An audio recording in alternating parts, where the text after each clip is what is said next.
Hello and welcome to the third of our series of videos exploring Jesus' 7 sayings on the cross, which we're looking at this Holy Week.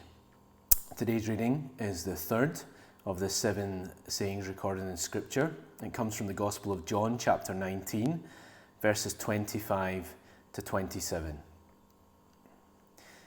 Near the cross of Jesus stood his mother's sister Mary, the wife of Clopas, and Mary Magdalene. When Jesus saw his mother there, and the disciple whom he loved standing nearby, he said to her, "Woman, here is your son." And to the disciple, "Here is your mother."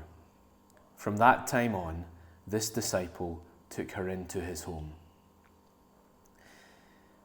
Throughout God's revelation to his people in the times of the Old Testament, he had shown himself to be a holy God, with all that this implied, but also a merciful God.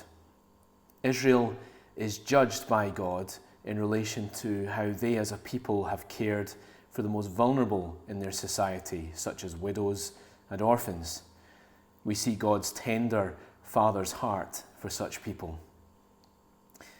In the time and place in which Jesus lived and worked, such people had become an afterthought for the religious authorities, who saw their primary role as policing people rather than helping them.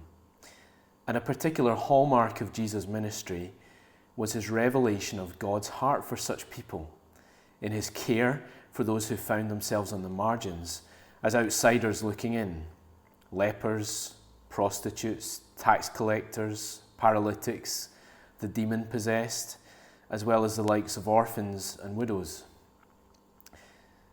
And this, again, was manifested right up until his death.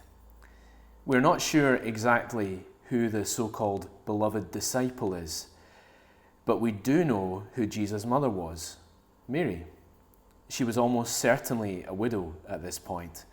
Her husband Joseph is never mentioned in the Gospels beyond Jesus' visit to the temple as a boy, and thus, in a culture that had no welfare system in place, in which women typically had no other source of income, she was particularly vulnerable. Yet even in these momentous final moments of his life, Jesus' heart is with his lowly mother.